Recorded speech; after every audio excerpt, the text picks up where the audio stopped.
392. So I kind of wanted to show people, because it's been 6 months since I bought the Jeep. The last video I posted for the Jeep was the day that it arrived at the dealership, and you got to see me be all giddy and crazy about that. I wanted to point out some things that I've done to it since I got the Jeep. I don't have any video of that, so sorry. We intend on capturing a lot more video moving forward. So from the outside, we'll just kind of do a walk around real quick. One of the first things I did was I got Bushwhacker's rocker protection kit.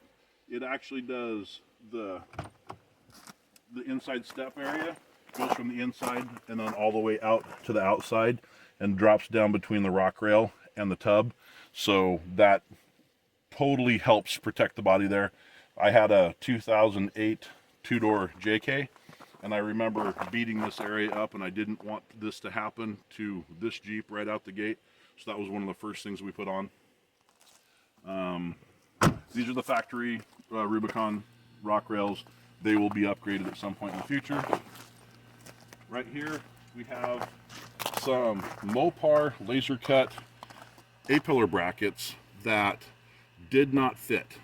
So the hood on a 392 is taller in this space right here. So what I ended up doing was I cut the bracket down the center, and then I added some 3-inch flat bar and extended it. So it still uses all that mounting hardware that came with it, except for here I had to get longer bolts and add some bushings to space this out properly. So these were in the neighborhood of $140 to $150 when I got them, and I was really bummed, and I didn't want them to go to waste, so I did this. The plan is we'll be putting some Baja Design, probably LP6s up here, or LP4s, and on the side here, because I have all this mounting space, I was probably going to do some Baja Design duos that kick off to the side for some side lighting. And then there's another video that I'm working on where we're going to be upgrading the mobile radio, where there's going to be a new antenna bracket that goes in this space right here. We come around to the front. The first thing that we did within the first 24 hours, my son came and helped me, and we installed this Warren EVO 10S winch. So synthetic rope, and we got the bigger Fairlead for it. I'm probably going to, in the not distant future, get the Yankum Ropes Fairlead that does the hook replacement, so that we can get rid of the hook stays and it'll be a lot cleaner up front. We took the horn extensions off of the bumper, and I actually did the D-ring kit that pops in from the bottom, so you have to modify the bumper by cutting a groove on the skid plate. We had to do some relief cuts down there, and I can put links in the description for those parts. We went with 35s, and I did Hutchison Rock Monster wheels because I wanted the double bead lock inside and outside. I've heard people running these down as low as 5 psi. I've had them down to 8, so works for me. I went with 35s because I knew without any modifications whatsoever to the suspension, 35s would fit. When I jumped to 37s, I want to have upgraded components in the steering at the very least. Probably put the Apex pressure kit in the power steering pump with the power steering cooler, and that way I can get more pump pressure at least. And then I know Synergy makes a bracket that reinforces the sector shaft on the steering gear. Probably going to get that too. So come around here to the back.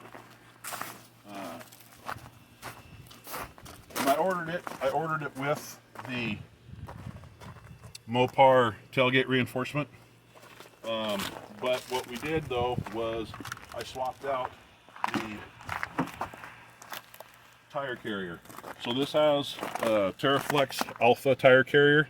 I don't know how well you can see that in there. And it was able to set the height and the depth of it when it mounts, and that worked out really well. I also have a, you can't see it in there, Let me go tap the brake light.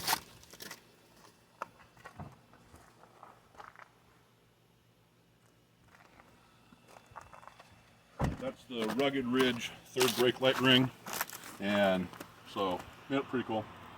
Another option I ordered it with was the trail rail system. So this is the trail rail on the tailgate. These are the trail rails on the inside of the tub. I also got the headliner kit from MOPAR. This is a Fishbone Automotive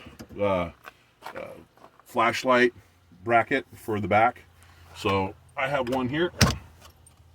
We got some of these Tough System 2.0 DeWalt toolboxes that are dust and water sealed, so totally outdoor rated, stackable, and they fit in here really nice. So I'm probably going to make some adjustments and figure out how to attach these from the sides straight down to the rails a little bit better, but they ride perfect right now. I've got tools in this one, so end wrenches, hammers, chisels, sockets, wire, you know, electrical stuff.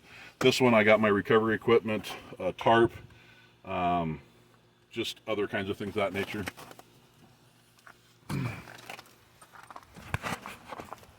Here we have our decal Thunderbird 4-wheel drive. We're going to be making those available for sale here pretty soon. And back to the inside. Here we got a flashlight holder. This is the one from Quadratech that mounts to the seat rail for a JL.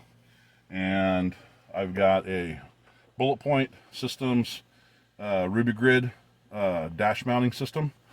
And I've got a Way of Life CB bar up top there with a Midland MXT 400 radio, which is getting upgraded to the Midland MXT 500 very soon. And then my wife loves grab handles, so I got a couple extra of those, and that's that. So that's the initial walk around for the 392, and I hope you guys like that, and thank you guys for watching. Don't forget to subscribe and hit the notifications bell, and we'll see you guys on the next one. Thanks.